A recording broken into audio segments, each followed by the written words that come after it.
నమస్తే welcome to 3 PM bulletin. Kodangal నియోజకవర్గంలో Congress TRS మధ్య వార్ జరుగుతోంది. కోస్గిలో ఇవాళ మంత్రులు బస్ డిపోకు శంకుస్థాపన చేయనుండటంతో ఉద్రిక్తత తలెత్తింది. కోస్గి బస్ డిపోకు తానే స్థలం కేటాయించినట్టు స్థానిక ఎమ్మెల్యే రేవంత్ రెడ్డి చెబుతున్నారు. ఈ మేరకు ఆయన ఫ్లెక్సీలను కూడా ఏర్పాటు చేశారు. అయితే ఈ ఫ్లెక్సీలపై టీఆర్ఎస్ శ్రేణులు అభ్యంతరం వ్యక్తం చేస్తూ మున్సిపల్ అధికారులకు ఫిర్యాదు చేశారు. దీంతో ఆ ఫ్లెక్సీలకు అనుమతులు లేవంటూ అధికారులు తొలగించేశారు. బస్ డిపో శంకుస్థాపనకు స్థానిక ఎమ్మెల్యేగా హాజరవుతున్న రేవంత్ రెడ్డి శ్రేణులు భారీగా తరలి రావడంతో పిలుపునిచ్చారు.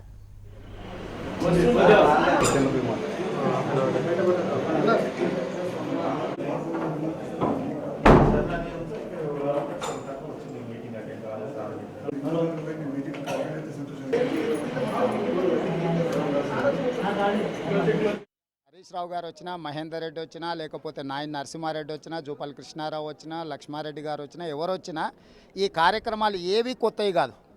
గత ప్రభుత్వంలో గతంలోనే మంజూరయ్యి ప్రారంభోత్సవ శిలాఫలకాలు వేసారు. 4.5 సంవత్సరాల నుంచి పనులు ప్రారంభించకుండా పెండింగ్ పెట్టి ఇవాళ మళ్ళొకసారి కొత్త నాటకానికి తెరలేపినరు.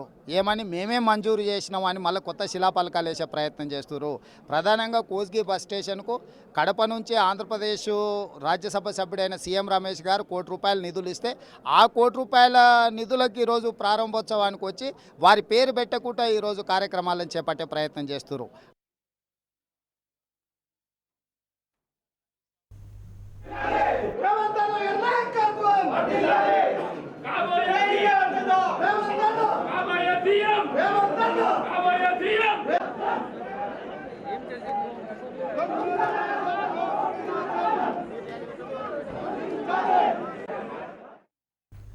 ఇక మరోవైపు మంత్రులు నాయని నరసింహారెడ్డి, హరీష్ రావు, మహేందర్ రెడ్డి 100 వాహనాల భారీ కాన్వాయ్తో కొడంగల్ పర్యటనకు వెళ్లారు. హైదరాబాద్ నుంచి కొడంగల్ వెళ్తూ మార్గ మధ్యలో మోయినాబాద్, చేవేళ్లలో పార్టీ జెండాలు ఎగురవేశారు. కొడంగల్లో తాను యుద్ధానికి వెళ్తున్నట్టు సైన్యాన్ని వెంటబెట్టుకెళ్లారు. దీంతో అక్కడ కాంగ్రెస్ టీఆర్ఎస్ శ్రేణుల మధ్య యుద్ధం జరుగుతుందన్న ఆందోళన సర్వత్రా వ్యక్తమవుతోంది.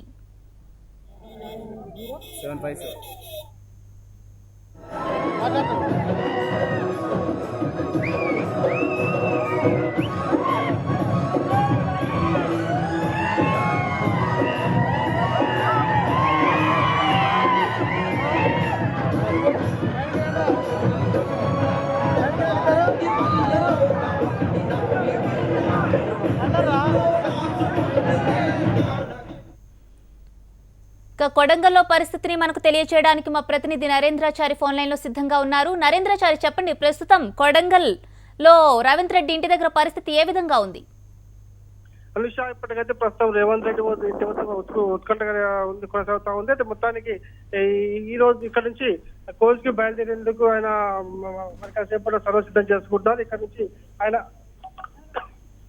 ర్యాలీగా వెళ్లే అవకాశం ఉంది. ర్యాలీగా నుంచి కోచ్కి బయలుదేరినంత అక్కడ ఈ కార్యక్రమంలో పాల్గొనున్నారు. అయితే దీనికి సంబంధించి ఇప్పటికే పోలీసులు రేవంత్ రెడ్డి వద్ద చర్చలు జరపడం జరిగింది. ర్యాలీ నిర్వహించకుండా కేవలం ఆయన ఒక్కరు మాత్రమే వెళ్లాల్సిందిగా ఆయన చెప్పడం జరిగింది. అయితే దీనికి ఆయన రేవంత్ రెడ్డి మాత్రం సస్యంద్రాన్ని ఒప్పుకోకపోవడంతో పరిస్థితి ఉత్తేజ సాధిస్తుంది. అయితే మంత్రులు ఏదైతే కొడంగల్ వచ్చి కొడంగల్లో ఉన్నటువంటి ఇక్కడ ఒక కార్యక్రమంలో పాల్గొంటారో ఆ కార్యక్రమం నుంచి నేరుగా కోచ్కి బయలుదేరుతారు. అయితే కొడంగల్లో ఉన్నటువంటి ఇక్కడ ఫైర్ ఇంజిన్ సంబంధించిన ఒక శంకుస్థాపన కార్యక్రమంలో పాల్గొన్నారు. ఈ శంకుస్థాపన తర్వాత అక్కడ నుంచి నేరుగా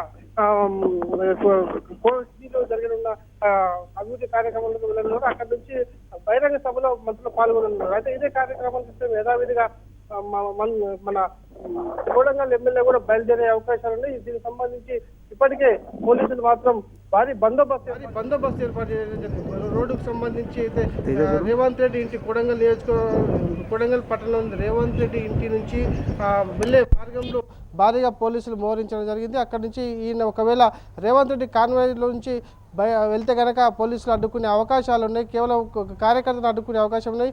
దానికి సంబంధించి ఒక్కసారి తీవ్ర ఉద్రిక్త మాత్రం ఇక్కడ కొడంగల్లో కొనసాగుతున్నాయి. మరి కాసేపట్లో పరిస్థితి ఏ విధంగా ఉంది అనేది మాత్రం ఒక ఉత్కంఠ రేపుతా ఉంది. అనుష, మరి అలాగే నరేంద్ర, మరి కాసేపట్లో టీఆర్ఎస్ మంత్రులు నాయని, హరీష్ రావు కూడా కొడంగల్ కు భారీ కాన్వాయ్తో చేరుకున్నట్లు తెలుస్తోంది. మరి తదుపరి పరిణామాలు ఎలా ఉండబోతున్నాయి?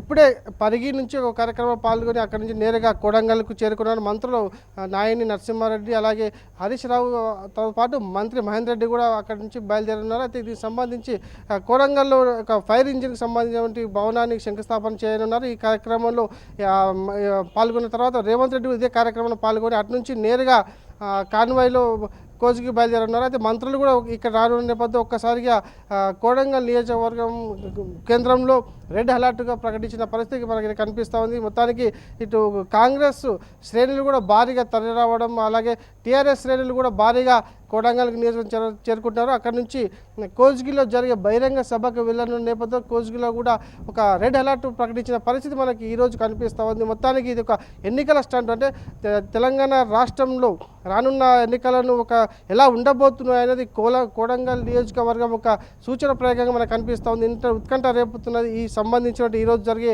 కార్యక్రమాలు. అంటే కోజ్గిలో జరిగే ఒక 3 కార్యక్రమాలు ఉన్నాయి. బస్ డిపోకి సంబంధించిన శంకుస్థాపన, బస్ డిపో అలాగే బస్ స్టాండ్కి సంబంధించిన శంకుస్థాపన, అలాగే సిఐ భవనాన్ని కూడా పోలీస్ సర్కిల్ ఇన్స్పెక్టర్ సంబంధించిన భవనాన్ని కూడా కోజ్గి పట్టణంలో ఈరోజు శంకుస్థాపన చేయనున్నారు.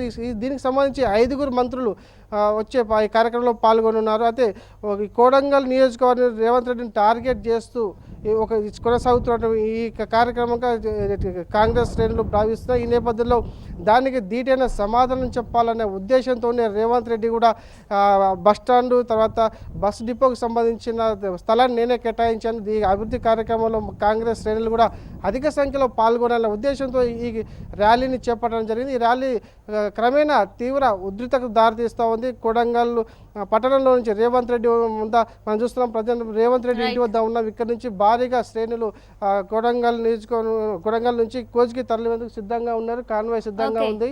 మొత్తానికి సంబంధించి కోజ్కి వెళ్లేందుకు మాత్రం ఒక రకమైన ఉద్రిక్త పరిస్థితి ఉదయం నుంచి కొనసాగుతూ ఉంది. All right Narendrachari, thank you.